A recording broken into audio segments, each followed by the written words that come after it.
皆様、こんばんは。 Good evening, ladies and gentlemen. 本日はようこそお越しください。 Thank you very much for coming today. ただいまより2016年 Now, we would like to start the Goi Peace Foundation Forum 2016. 私は本日の司会を務めさ I せていただ am きます新田直子と申します。 Naoko どうぞ Nitta. よ I ろ will しく be お願いいたし acting ます。 as a master of ceremony tonight.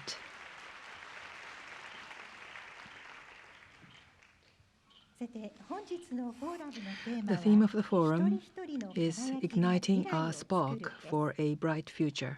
世界各地で政治、 As 社会 the 情勢 political の and 不安 social が強まる situations 中、 around the world become more 私たち市民の uncertain, 一人一 we 人は want to どのよう think に together 自 with 分の持て you る on 力を how 生かし、 each one of 社会 us に can 参加 leverage し、 our potential よ to り良い未来 participate に貢 in 献 the していけるの society か、 and to 皆 contribute 様とご一 for 緒 a に考 better えてまいりた future. いと思います。2時間 It is going to 15 be a 分のプログラムを 2-hour 予 and a 定してお half ります。 program. どうぞ最後まで I お hope 付き合いく that だ you さい will ます be よう with よ us ろしく until お願 the いいたします。 end. それではここで主 Now, 催者を代表いたし we ま would し like て、 to ask ゴイ平 Mr. 和財団理事 Hiroo 長 Saionji, the 西園寺博 president よりご of 挨 the 拶を Goi 申し上げ Peace ます。 Foundation, to give his address on behalf of the host.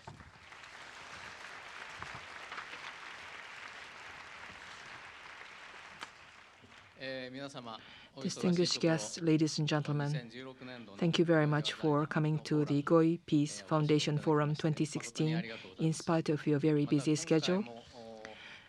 And I want to express my appreciation to their excellencies and the ambassadors and the officials from the embassies in Japan. It is a great honor to be able to receive you today. It has already been 17 years since the Goi Peace Foundation was established. Fortunately, during these years, our various work developed very smoothly, and our network expanded both in Japan and abroad. This truly is due to your support and cooperation, particularly of the support members. So I would like to express my heartfelt appreciation. A year before last, Dr. Urban Roslow of Club of Budapest, our chairperson, and myself, the three of us became the originator, and Goi Peace Foundation became the secretariat, and about 200 founding signatories and more than 60 international organizations joined together to announce the Fuji Declaration. The Fuji Declaration, simply put, aims to revive the two important awareness and values of human beings. Number one, humans by nature are wonderful beings that have divine spark such as love, harmony, compassion, genuineness, and goodness and beauty. And number two, oneness and feeling of unity. That is, we are all different and diverse beings, but humans, nature, and space are all connected. And it declares that the reviving of these two awarenesses and values are the basis of creating the harmonious world. If I may explain, without being afraid of being misunderstood, by using the example of the recent American presidential election, it was a negative campaign while candidates tried to find undesirable aspects of each other, and at the same time, they set fire on negative emotion of the people, such as discrimination and prejudice and non-tolerance, egotism, etc., and drove their anger and hatred.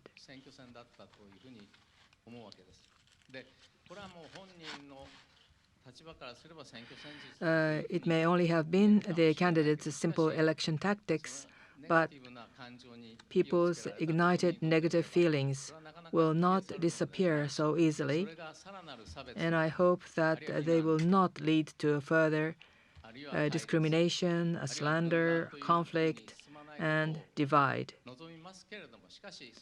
The fact that this election left a negative impact on the people was the very serious and sinful result of the campaign.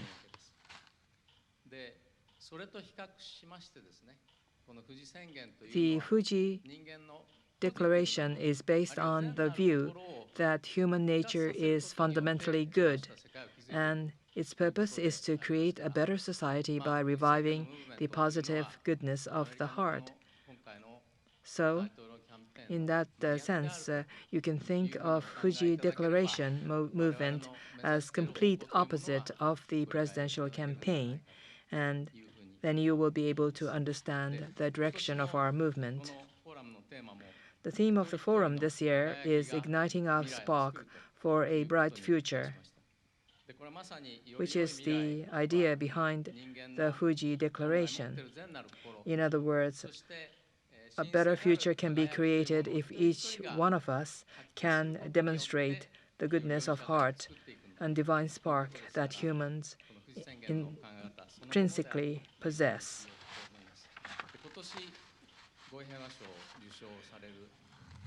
The Goi Peace Award for this year is going to be awarded to Dr. Hafsat Abiola-Costello, who succeeded her parents, who devoted their lives to bringing democracy to Nigeria.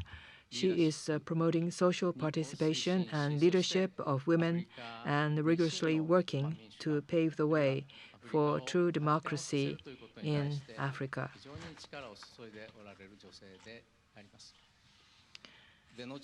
I hope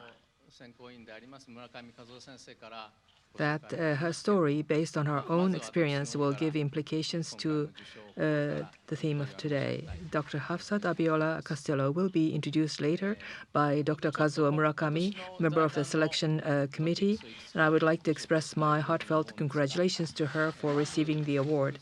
Let me introduce you to the topics taken up at our foundation this year. As part of our efforts to deploy the Fuji Declaration in various areas, we have fully launched our initiative, Soul of Women. Please allow me to explain the purpose. When human tried to explore the new world, the driver that created the rich 20th century material civilization was the ability to pioneer and to develop and to grow.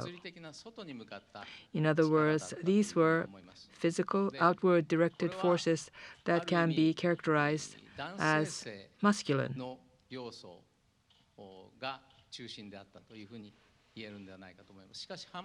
On the other hand, they left negative legacies such as depletion of resources and environmental destructions, which resulted from competition, invasion, conflict, and war.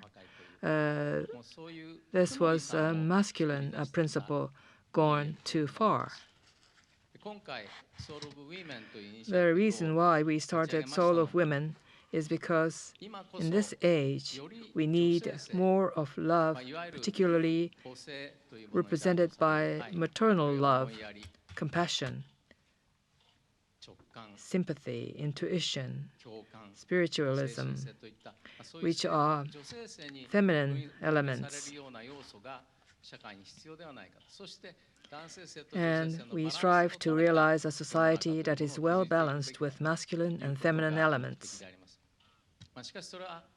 A well-balanced masculine and feminine aspects are not only found in society, but in individual level, be it man or women. They each have masculine and feminine elements such as strength and gentleness, intellect and sensitivity, reason and emotion, aggressiveness and receptiveness.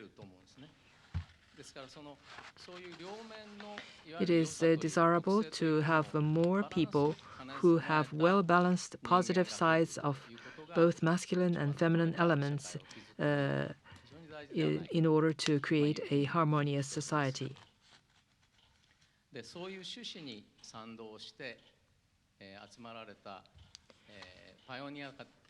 The first global network meeting was held in May in Tokyo. It is a meeting of pioneers from in and outside of Japan who supported the purpose of Soul of Women. Very active discussion took place on masculine and feminine characteristics and how we could cooperate so that this activity can be developed to become an international initiative. So far, many individuals and organizations from 113 countries supported this initiative, and various specific projects have been launched.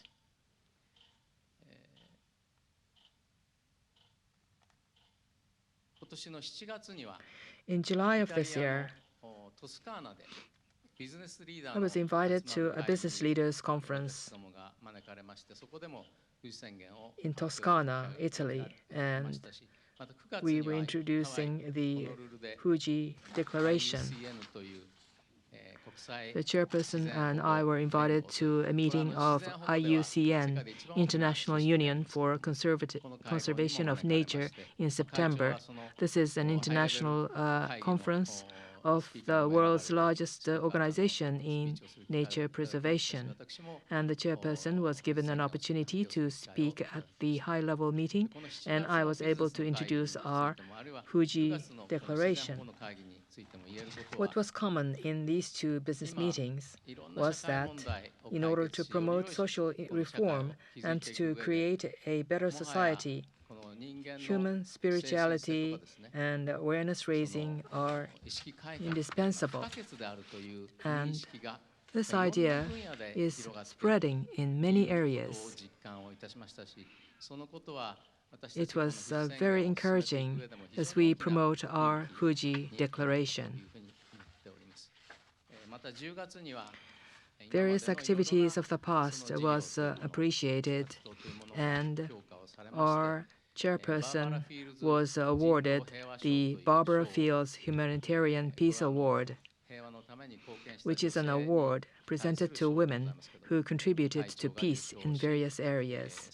And we attended the award ceremony in San Diego, United States.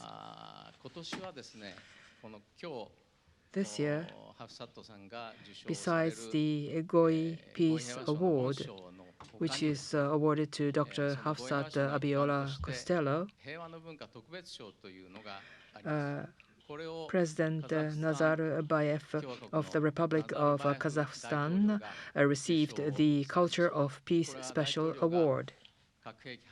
This award was presented to the President's effort on eliminating nuclear weapons and for his initiative to promote dialogue to alleviate religious confrontation and to his contribution in creating culture of peace.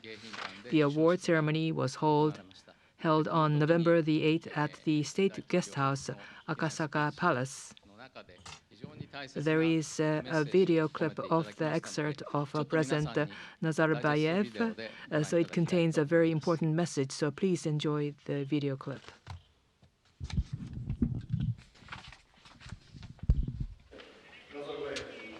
President Nazarbayev has made realistic and active contributions to realize abolishment of nuclear weapons. At the same time, he has been a spiritual leader in trying to build peace through respect for diversity and promotion of harmony amongst different religions. Culture of Peace Special Award, His Excellency Nursultan Nazarbayev.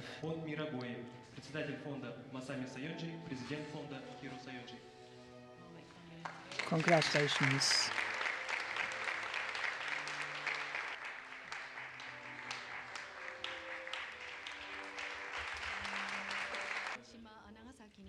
In Kazakhstan, nuclear tests that are 2,500 times more powerful than atomic bombs dropped in Hiroshima and Nagasaki have been conducted in Kazakhstan.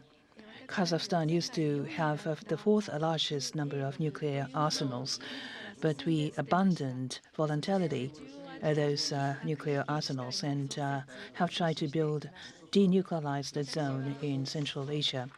The famous prayer for World Peace by Mr. Masahisa Goi, I believe, is indeed an expression of commitment to realize a world without nuclear by the Japanese people who have experienced the tragedies of the World War II and atomic bombings.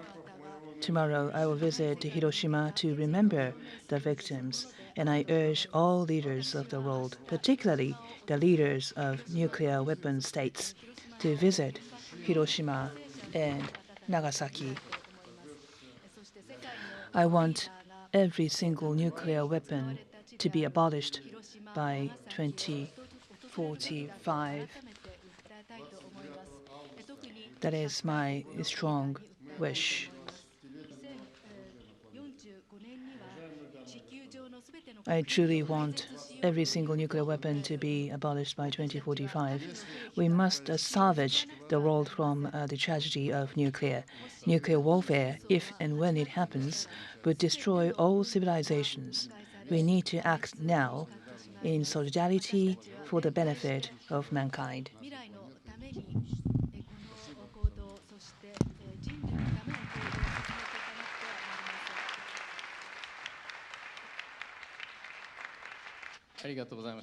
Thank you. I hope that Japan will take a very active contribution in order to eliminate the nuclear weapons.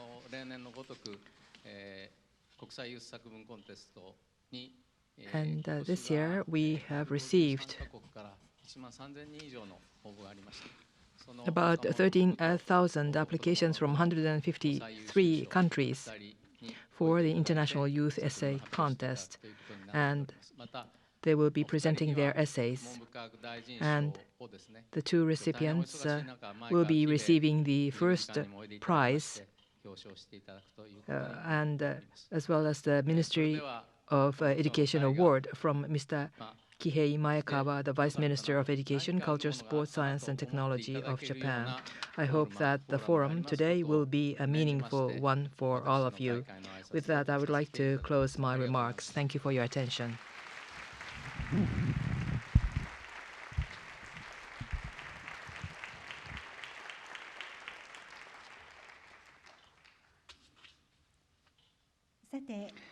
Now, the first part of our program tonight is Voices of Youth.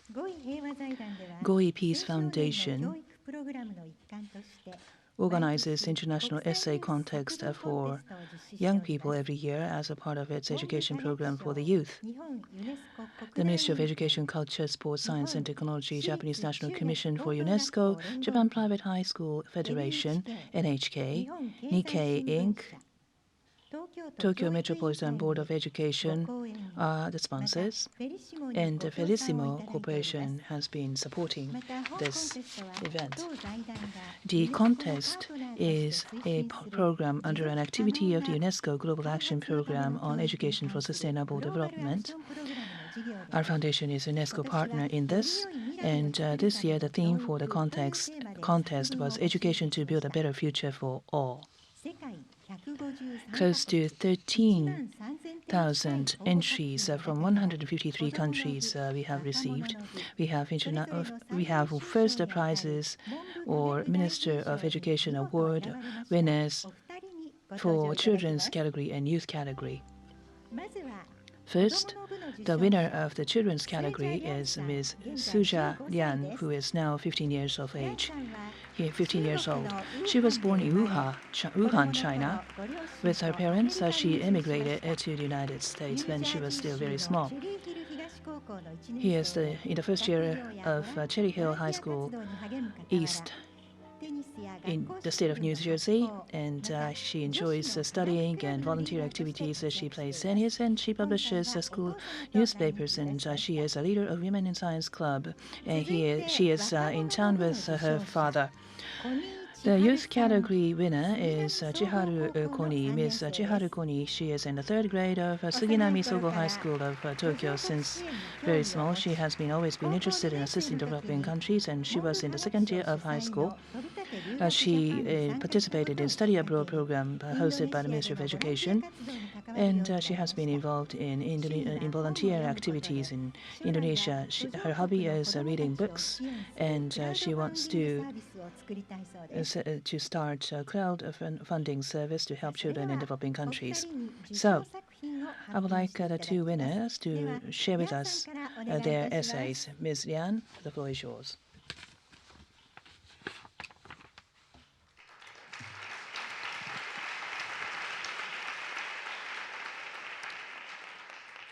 Good evening. My name is Sophia Liang, and tonight I am honored to present my essay, Taming the Jungle. For 7 hours a day, 5 days a week, I live in a jungle. Not the kind with towering trees and tangled vines, of course. My jungle is made of red brick walls and ivory tiles. Instead of monkeys and pythons and parrots, the ecosystem bursts with aspiring doctors, budding lawyers, soon-to-be engineers. The animals hoot and screech and caw to each other, comparing calculus test scores and English essay grades. As in any jungle, there's a pecking order. Students do not hesitate to cheat, plagiarize, and tear each other apart in the bloodlust to reach the top of the food chain. When I gaze around this vast, untamed wilderness, my heart aches for my classmates who toil to the breaking point at ungodly hours of the night, who are forced to quit guitar and painting in pursuit of tutoring and honors chemistry, who are taught to believe that their intelligence and talent is determined by a collection of percentages, percentiles, and government-mandated tests. When I look around my school, I can't help but wonder, how can we change this? Albert Einstein's famous quote comes to mind: "Everybody is a genius, but if you judge a fish by its ability to climb a tree, it will live its whole life believing that it is stupid." If Einstein's words hold true, then our current education system is wasting a considerable amount of resources trying to stick flounders into forests. Like items on a production line, students are molded until their grades and test scores and extracurricular activities fit a cookie-cutter standard. Class rank, standardized tests, and other narrow measures of achievement all perpetrate the idea that there is only one type of intelligence, only one way to observe and reason.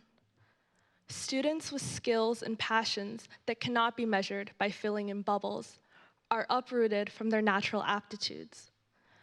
As a result of this assembly line education system, the world loses the unique, unconventional young minds that are essential to solving the complex challenges we face as a global community.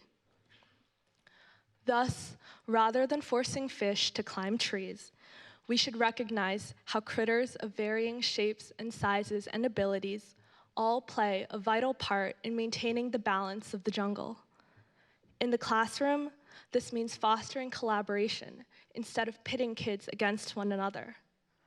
Much like wild creatures who all depend on each other to survive in an interconnected web of life, students rely on their classmates so they can learn and grow from each other.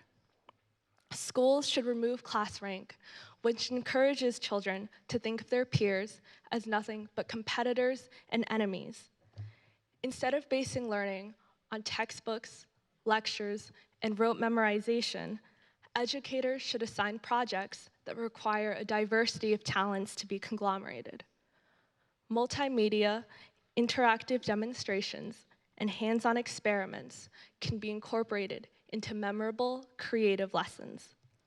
With all the readily accessible technology today, there is no longer a reason to limit students to PowerPoints and worksheets.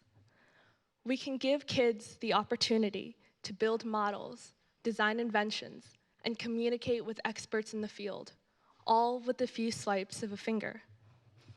Likewise, assessments should be comprehensive involving problem solving and real-world application, instead of merely requiring a choice between A, B, C, or D. This holistic education cultivates passion, critical thinking, and out-of-the-box reasoning, and it gives all types of learners the opportunity to contribute their one-of-a-kind talents. Our world is changing, and the old standard for education can no longer keep up. The 21st century is the age of inventors, engineers, and entrepreneurs, all of whom can only be successful when they communicate instead of clash, collaborate instead of compete. Only a generation that is diverse, curious, and creative could be capable of tackling the many problems we face internationally. A brighter future starts within the classroom, with dedicated educators and originative students. It is indeed, as they say, a jungle out there, but our schools have the power to raise the next movers and shakers to tame it. Thank you.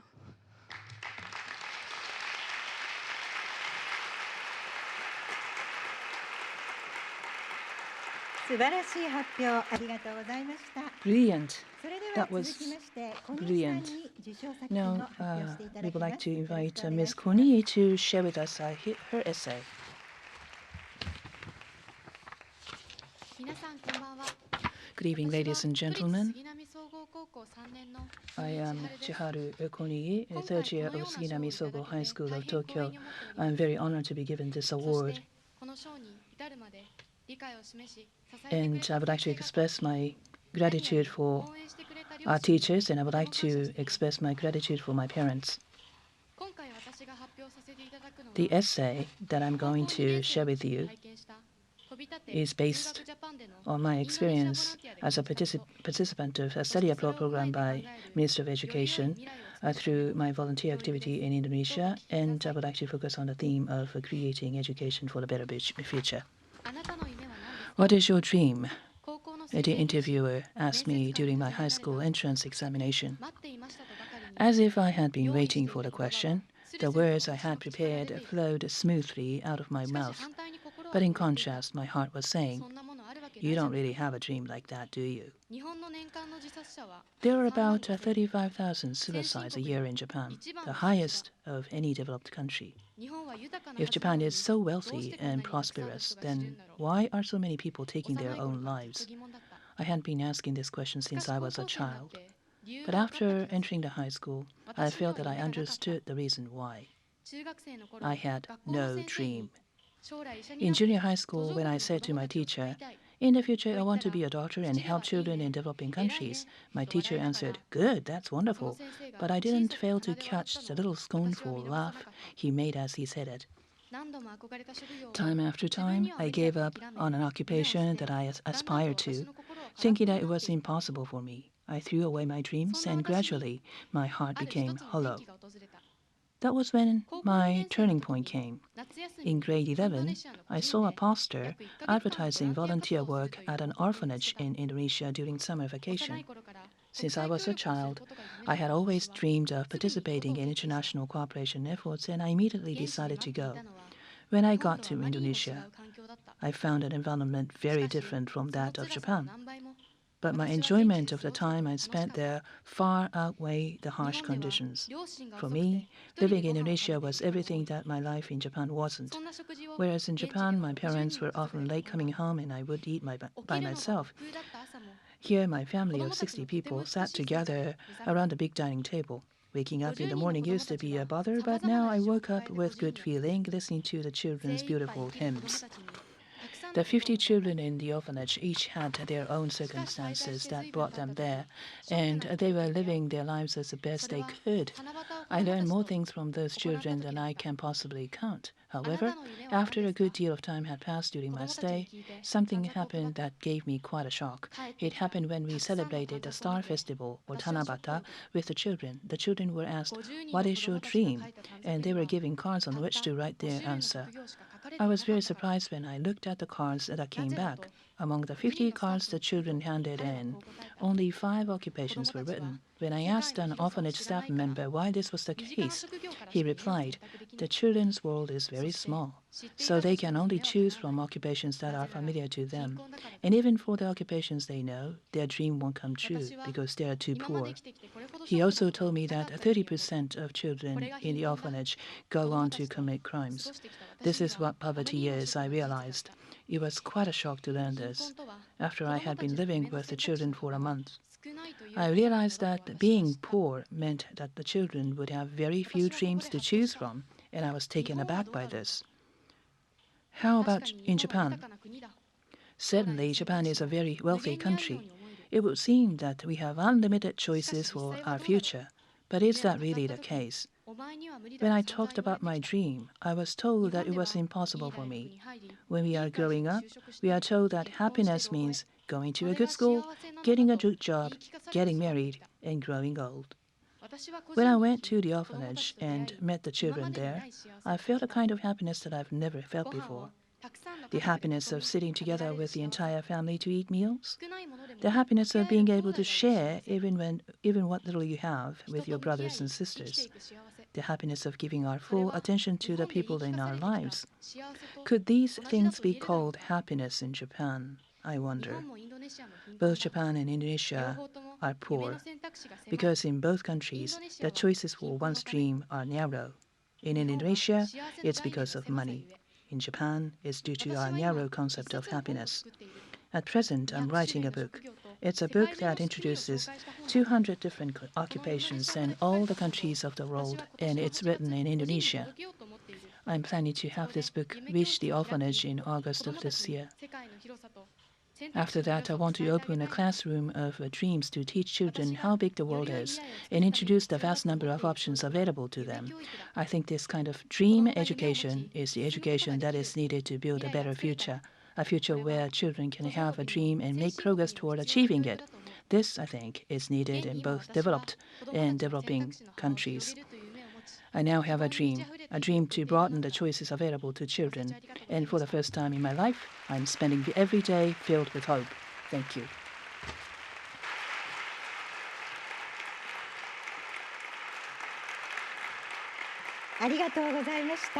Thank you.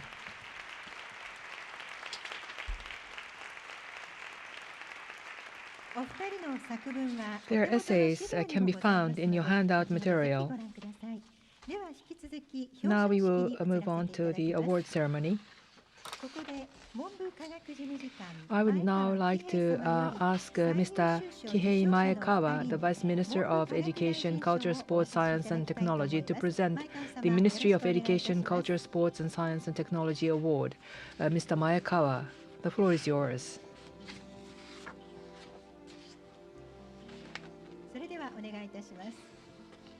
The floor is yours. Certificate of Commendation. Ministry of Education, Culture, Sports, Science and Technology of Japan hereby confers first prize upon Sizhe Liang in recognition of her outstanding achievement in the children's category of the 2016 International Essay Contest for Young People organized by Goi Peace Foundation, November the 29th, 2016. Hirokazu Matsuno, the Minister of Education, Culture, Sports, Science and Technology of Japan.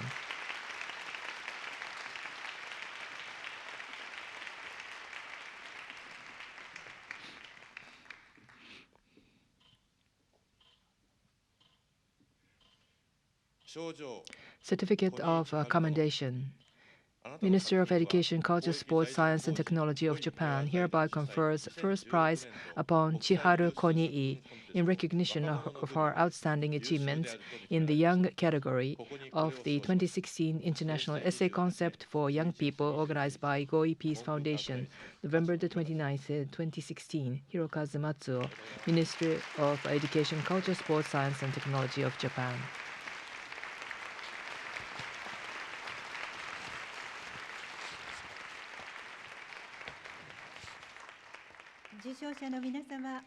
Congratulations to the laureates. Congratulations, Liang-san and Konii-san.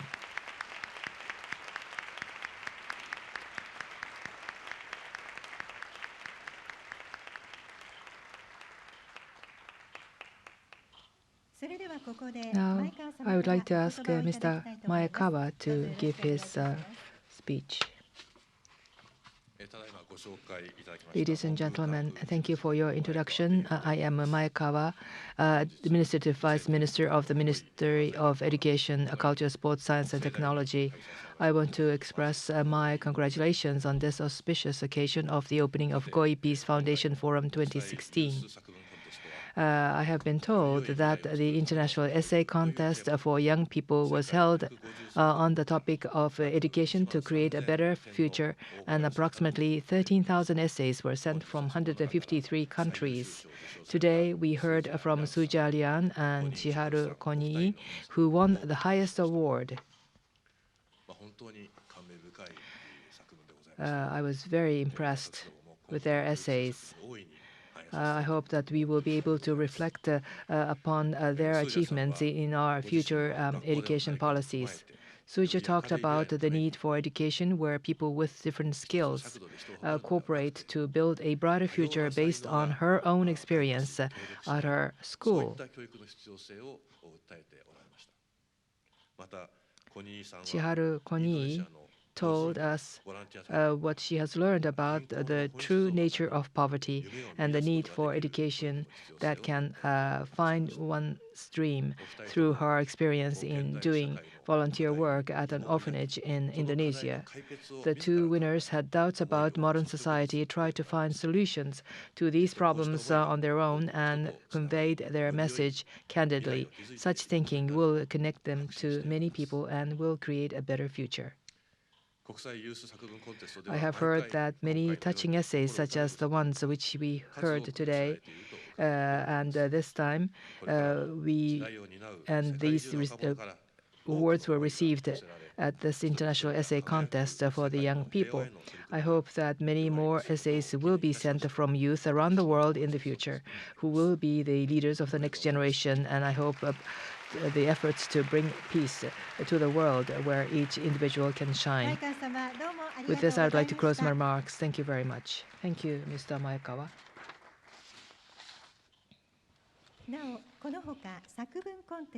In the essay contest for the children's category, the second prize was awarded to Carrie Isu of the United States and Honoka Kato of Japan.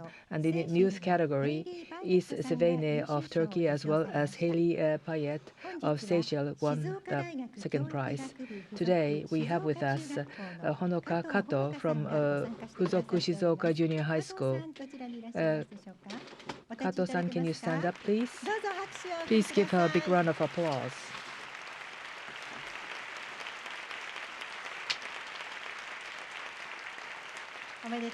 Congratulations. Please take your seat. The third prize for children and youth categories were won by the following 5 for each category. Their names are on the webpage of Koei Peace Foundation. Congratulations to all. Now, I'd like to introduce the ambassadors and their staff from the embassies in Japan. I'd like to call out the name of the countries. So if I call out your country's name, please rise. Embassy of Afghanistan. Embassy of Angola.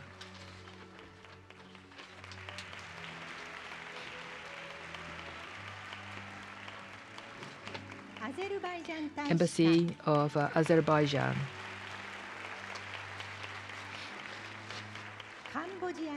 Embassy of Cambodia.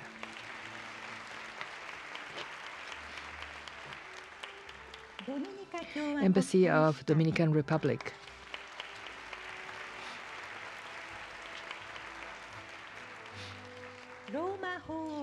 Apostolic Nunciature.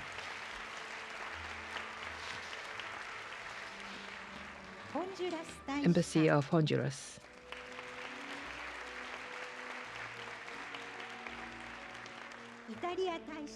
Embassy of Italy.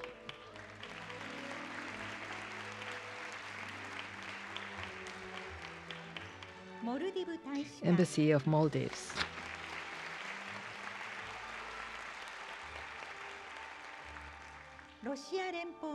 Embassy of Russian Federation.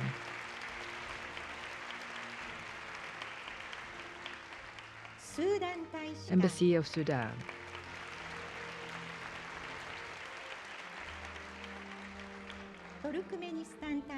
Embassy of Turkmenistan.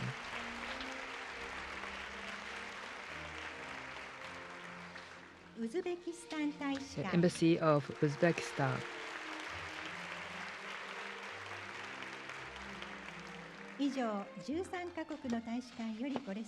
So we have people from 13 embassies. Thank you very much for coming in spite of your very busy schedule.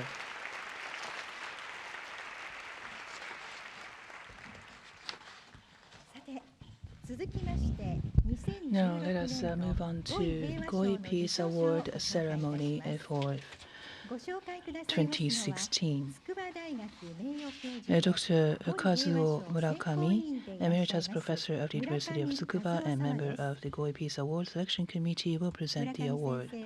Dr. Murakami is a global authority in the field of genetic research, and he is also the director of Bio Research Institute, International Science Promotion Foundation board member.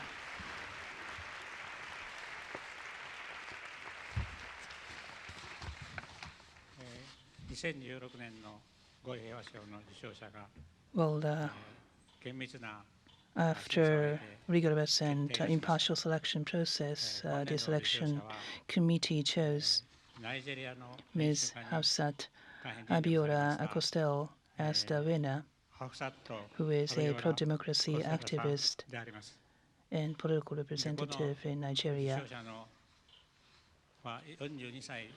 She is 42 years old, but her life has been full of turbulence. Her father was a businessman and won a landslide victory in the presidential election, but the military government back then captured her father, and her father died an unfortunate death while in jail, and her mother was assassinated. Ms. Hafsat Abiola-Costello, however, didn't give way to sorrow. She has been made strenuous efforts for the past 20 years to realize genuine and true democracy in Nigeria. She has been focusing particularly on empowerment of women and promote education for girls and women. In 2014, in Nigeria, almost 300 girls were abducted in 2014, and she has been instrumental in trying to address the situation.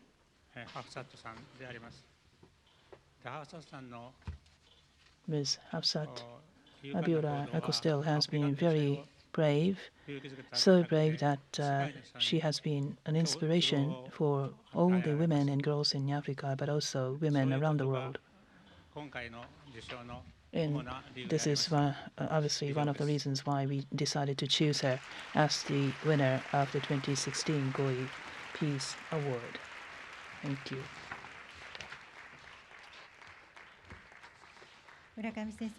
Thank you very much, Dr. Murakami. So let us move on to award ceremony. 2016 Goi Peace Award laureate is Ms. Hafsat Abiola-Costello. Please join me in welcoming the winner of the 2016 Goi Peace Award, Ms. Hafsat Abiola-Costello. Mrs. Masami Saionji, chairperson of the Goi Peace Foundation, will present the award.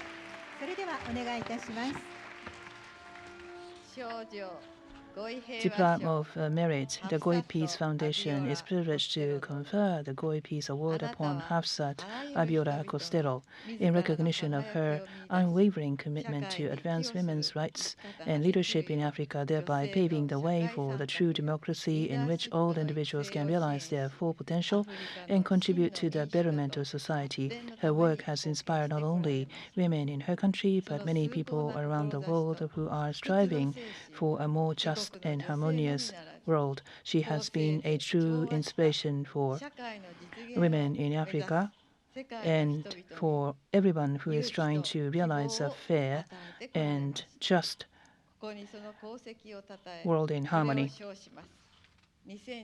November the 29th, 2016, Masami Saionji, a chairperson, Hiroo Saionji, president, the Goi Peace Foundation.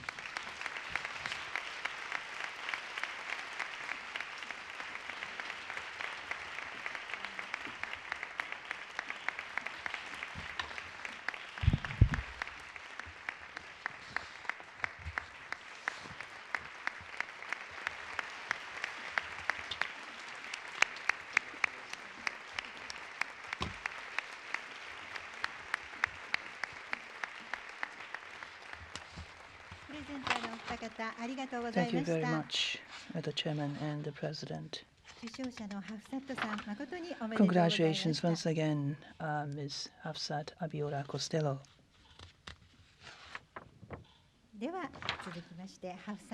So, why don't we give the floor to the winner, Ms. Hafsat Abiola-Costello, to deliver her commemorative address. Thank you so much, Mrs. Saionji, Mr. Saionji. I am so deeply honored to be with you in Japan and to receive this award. I receive it in memory of both my parents, Moshood Abiola and my mother, Kudirat Abiola.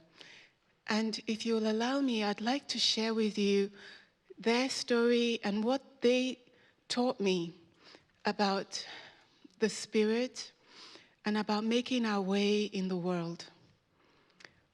My father was one of those men, I don't know if you can imagine, but I think you think of sumo wrestlers, it gives you a sense of my father. He was about 6 foot tall, and he was a big man, very big, and his heart was bigger than his body.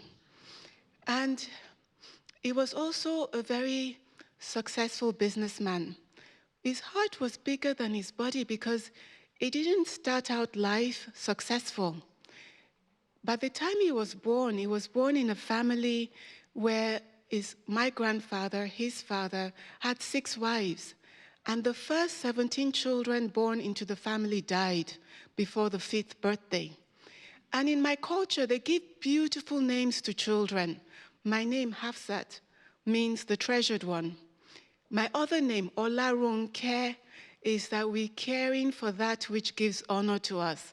These are the kinds of names that we get in Nigeria.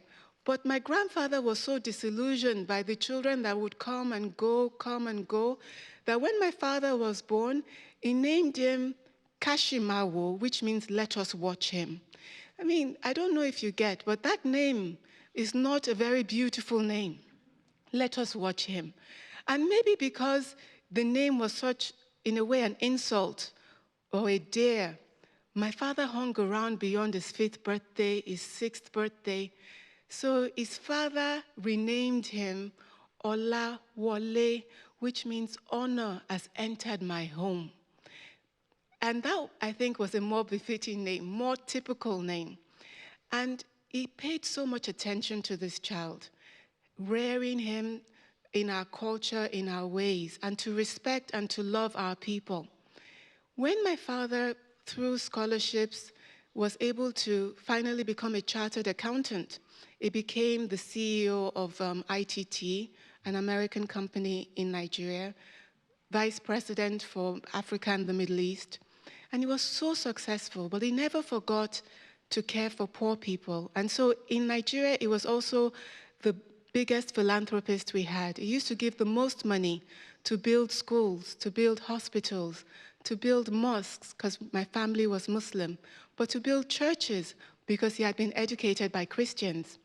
And later on, he decided that he would run for office. But before he decided to run for office, he married my mom, Kudirat. Now, I don't know how the men in Japan court women, but in Nigeria, they're quite superfluous. They go over the top. They make promises. So my mother would say, you know, she had gone to high school and her parents had not sent her to university, even though she was the head girl of her high school, because they didn't have enough money. So she said, but you know, I want to be able to work and still practice, own a pharmaceutical company. And my father said, yes, once we marry, you can do whatever you want. You can do this. You can, if you want to fly, you can fly. And so my mom was so impressed, and she married him. And as soon as she married him, he started getting her pregnant. So in the first 10 years of marriage, my mother was pregnant 7 times. And she had 5 children that lived in the first 10 years. Then in the next 5 years, she got pregnant 2 more times. So in total, in 15 years, she got pregnant 9 times, and she ended up with 7 children. And I think my father saw this as a way to stave off the time when she would say she wants to work. And it worked for the first 10 years. Then after 10 years, when the children were getting older, my mother came back and she would say she wants to work. And my father would say, am I not taking care of you? He had forgotten all the promises. You can fly, you can do this. He was just now wanted his wife at home looking after his family. So my mother called us, her children, and she said, please, if you could talk to your dad. And my father loved his children, you know. For his daughters, he called us super girls. We could never do anything wrong. In Africa, when a child is born, sometimes they look at that child and people will say, is this not grandmom come back again? You know, you might think that this is ridiculous, but it happens. And when I was born, my father looked at me and said, this is my mother, she has returned. And I don't know, you know, when I would do the things little children do, somehow this didn't tell my father that this is not my mother. He always thought, this is my mother, she has returned to us again. So I knew I had a lot of power with my dad. And when he came home one night from work, he was going from room to room checking on his children, and he came to my room. And he said, you know, Hafsat, he was quiet for a while. I said, Daddy, what is it? He said, can you believe your mother wants to work? And he said it in the way that somebody might say that she wants to carry cocaine to Japan. You know, it was so bad. So I looked at him and I said, Daddy, actually, a lot of my friends' mothers work. And he looked at me with disappointment. You know, I think if there was ever a moment when my father questioned whether I was his mother come back, this was that moment.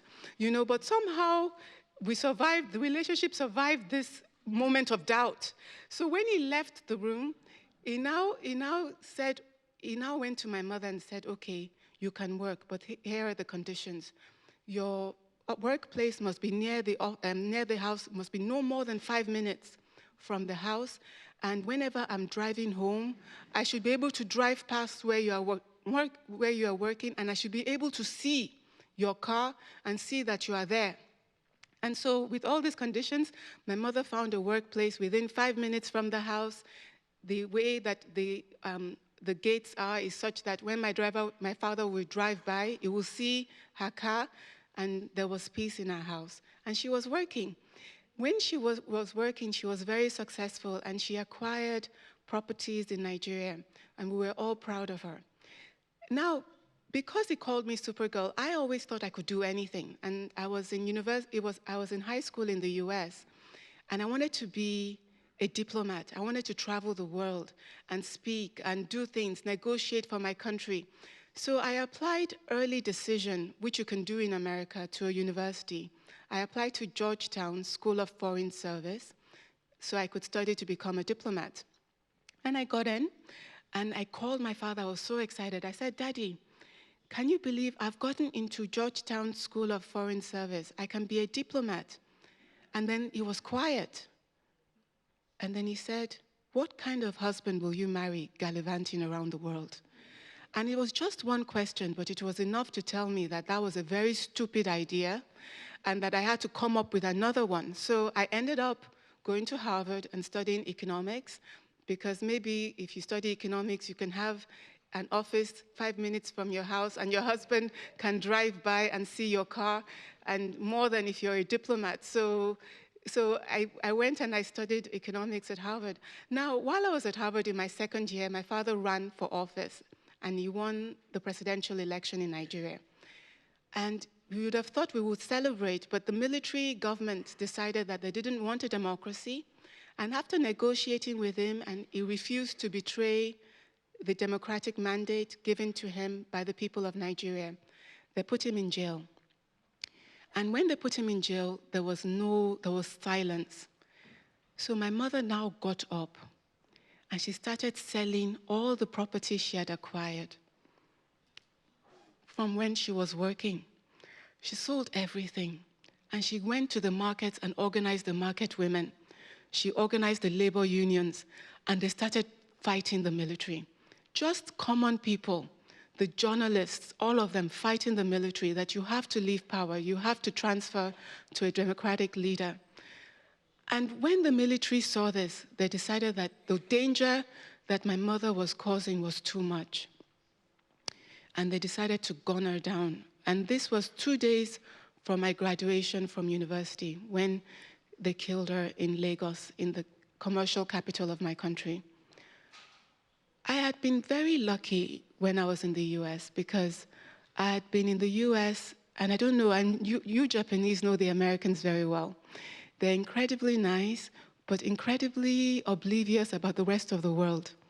So when I was in the US at Harvard, nobody knew about Nigeria. If you even asked my classmates, where is Nigeria on a map? I doubt that most of them could tell you.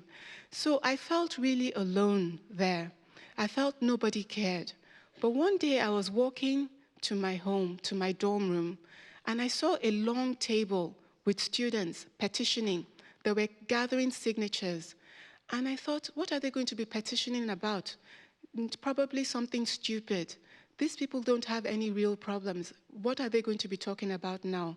And I wanted to avoid them. But those students left the table that they were standing behind and stopped me as I was trying to walk around them. And they said, please, we need signatures. There's an elected president in jail in Nigeria, and we're gathering signatures to demand his release. I started crying, and I said, you know, you were speaking about my father. They didn't know, but they had gotten some information from Amnesty International and wanted to take action. So they said to me, could you come and tell us what is happening in Nigeria? Because we only got the information from Amnesty. We don't really understand what is happening. And I ran home. At this time, my mother was still alive. So I phoned her and I said, Mommy, some people want to help us. Can you send me information? And she sent a fax, because this was before email. And I went to collect the fax. And on the cover page of the fax, she said, I've been waiting for you to ask to help Hafsat. Thank you. Because of those students, there was so much I could do. We started a campaign across America. I traveled to pretty much every state. I went to many cities. I went to Canada. I went all over Europe. And when when my mother was killed in 1996, I had gone to the city of New York to ask them to help us. So when they heard that my mother had been killed, the government of the City Council of New York then decided that they would name a street after my mom in New York. And they chose the street that had the Nigerian consular office, the building. And if you go there on 42nd and 2nd Avenue, you will see 42nd and 2nd Avenue, and you would see my mother's name, Kudirat Abiola Corner. This was because of those students in the United States. I can't imagine what would have happened if not for their help. And today, as I receive this award, I want to tell you that when any child is born, if you look at that child, it is immediately obvious that there is a spark within that child. Every child is born with it. We all carry a spark within each and every one of us. But whether we can express that spark depends on whether we find support in the world or whether we do not. You might think of my father's story and my mother's story as a tragedy. I think of it as a triumph, because in their spirit said, we want to serve these people. And when they faced danger, because people all around the world stood up, they found the courage to stand, to remain standing. So it is true that they died, but all of us will die one day. But how many of us stand up and truly express our spirit? Because they express their spirit, I always celebrate them. I never feel sad for them, because I know that the final victory was theirs. They did not allow themselves to be daunted by anything. And that's why I would like to ask, you know, the Goy Peace Foundation, the gift you give me of this award, you cannot imagine. Because in Nigeria today, my mother went to high school, but majority of women in northern Nigeria do not go to high school in Nigeria. In the northern part of my country, only 4% in northeast Nigeria, 4% of girls go on to high school. Majority of them end up married, having children at very early ages, and many of them, when they start having babies, die in the course of having babies. For every 100,000 babies that women in northeast Nigeria give birth to, we lose about 2,000 women. For every 100,000 babies that the women of Japan give birth to, you lose less than 10 women. Just to show you that there is a crisis. I stand before you today because I had a mother who nurtured my dreams and who raised me up, who made me believe in myself. But who is doing that for those children that have been born in the Northeast, whose mothers are dying? And even when the mothers are alive, how much can the mothers give when they themselves have received so little? Is it an accident that that is also the region of Nigeria, Northeast Nigeria, where Boko Haram, the terrorist group, is now so active? So one of the things that I've been working on is trying to see how we, the women of Nigeria, can rise up and support the people of Northeast Nigeria. In the government position that I hold now, I've been making sure that we can use ways to help women access medical care. I've also, through my NGO, I've been working to build schools in Nigeria, but there's so much more we can do. I noted earlier that somebody is here from the Angolan embassy. In Angola, when they ended the war, the civil war, there were landmines all over the country, and they had to take out the landmines. But in every place, after they'd gone through the commission to take out the landmines, they found that women and babies and children were still getting their limbs blown up. And they wondered why.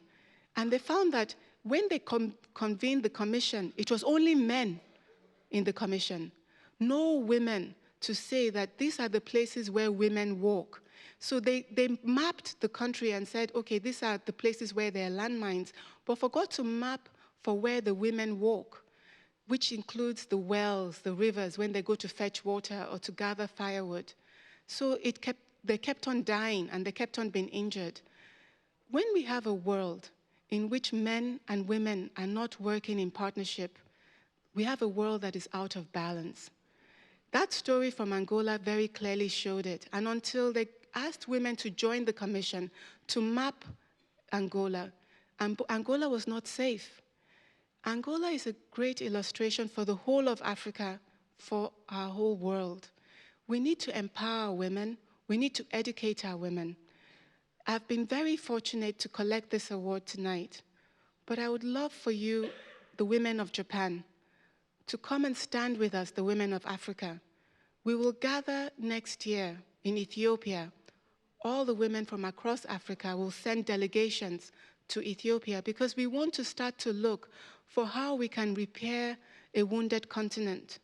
The world says African people are poor, African people are without education, Africa is violent, African people have diseases.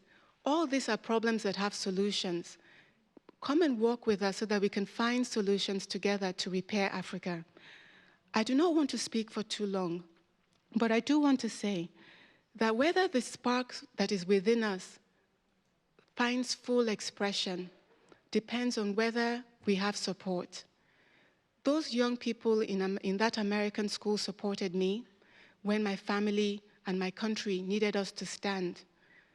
I would hope that the people of Japan can support the continent of Africa now, when Africa has the possibility to rise at long last. This was the birthplace of all of humanity, and it has been depressed for so long, exploited for so long, and it now has the opportunity to rise. But to rise, the women of Africa must be empowered to rise. Work with us so that we can do this together. In closing, I want to leave you with a poem. It says, "The human heart can go to the lengths of God. Dark and cold we may be, but this is no winter now. The frozen misery of centuries breaks, cracks, begins to move. The thunder is the thunder of the flows, the thaw, the flood, the upstart spring. Thank God our time is now, when wrong comes up to face us everywhere, never to leave us till we take the longest stride of soul we humans ever took. Our fears are now soul-size. The enterprise is exploration into God. Where are you making for? It takes so many thousand years to wake. But will you wake, for pity's sake?" I might be from Africa, and you may be from Asia. We may be from completely different parts of the world. But the spark within each of us does not know race, does not know culture. It is the spark of spirit that outlasts time. The world has the possibility to tell a story that the world has never told, a story of mutual empowerment, true love, true development, true democracy. The Americans say that they want to be great again, but we know that a lot of the greatness of that time was on the backs of slaves. And we want them to be great again on the back of free people. We want America great again in a world of freedom, not just for America, but also for Africa, for Asia, for Europe, for all the world's people. Let the women rise together with the men. Let men support the women, because in the end, you support the women, you end up supporting yourselves. My father learned this. I gallivanted around the world to save him. My mother became powerful and wealthy and used all of it to help him. That is the way of women. We give everything the way we give life. Support us, and we can make this new world a true world that really celebrates humanity and is a good home for the spirit. The world that we live in now does injury to many spirits. Let us heal that world together. Thank you.